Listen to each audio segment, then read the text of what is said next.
côté du marché de l'ancien, la hausse des coûts des opérations, 4,7% en 2016, après 2,8% en 2015.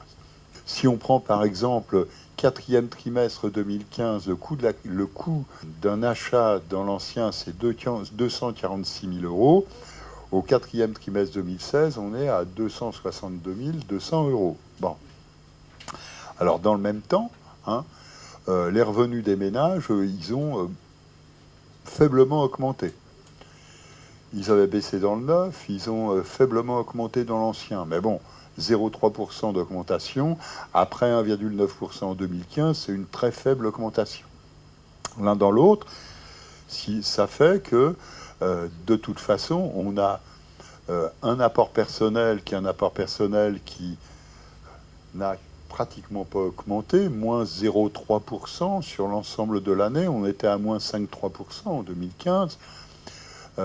On a un taux d'apport personnel qui a baissé moins vite qu'il ne l'a fait dans le neuf, mais qui a baissé tout de même. 21,8% en moyenne au quatrième trimestre 2015, 19,1% au quatrième trimestre 2016. Alors dans tous les cas, on retrouve ce que l'on a vu tout à l'heure, mais de manière moins prononcée. Les durées moyennes des prêts accordés se sont accrues de 2 mois. 223 en moyenne en quatrième trimestre 2015, 225 mois en moyenne au quatrième trimestre 2016. Quand on regarde l'évolution des clientèles, les évolutions sont moins nettes, même sensiblement différentes de celles qu'on trouve dans le neuf. Les moins de 35 ans, 45,2% en 2016, 44,9% en 2015.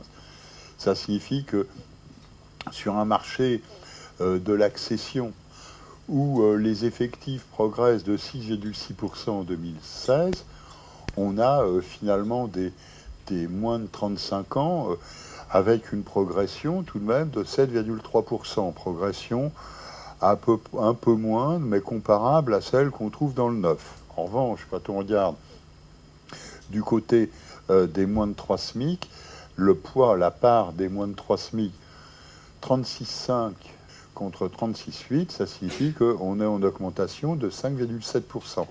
On est loin de l'augmentation à 2 chiffres que l'on a notée sur le marché du neuf.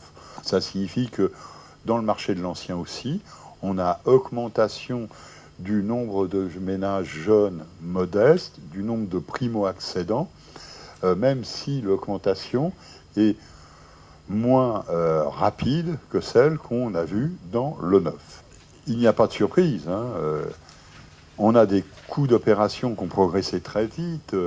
On l'a vu, on a des revenus qui ont aussi stagné, etc. Mais l'augmentation du coût des opérations a été marquante sur le profil d'évolution de l'indicateur de solvabilité de la demande. On reste finalement avec un indicateur de solvabilité de la demande qui a, depuis un an et demi, retrouvé des niveaux qui sont des niveaux confortables, entre guillemets, mais ce ne sont pas les pics, ce ne sont pas les sommets qu'on a observés sur le marché du neuf. Il est clair que si on voulait trouver une différence entre les deux marchés, on a sur le marché du neuf, on l'a dit, 2 facteurs qui ont contribué à l'amélioration de la solvabilité ou à la dynamique du marché. Les taux d'intérêt, comme dans l'ancien. Mais on a aussi l'effet prêt à taux zéro dans le neuf.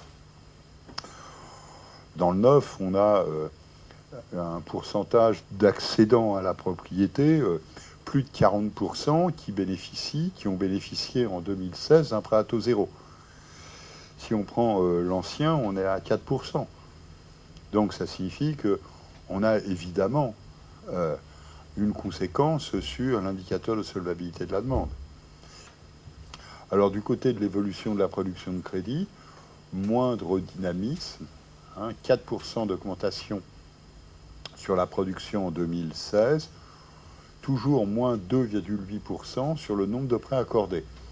Alors on est loin, bien sûr, des évolutions 30% et plus que l'on avait connues en 2015.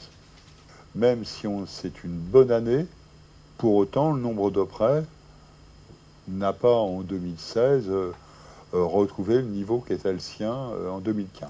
Mais sur le marché du neuf comme sur le marché de l'ancien, l'activité du marché des crédits finalement a été bonne, voire très bonne.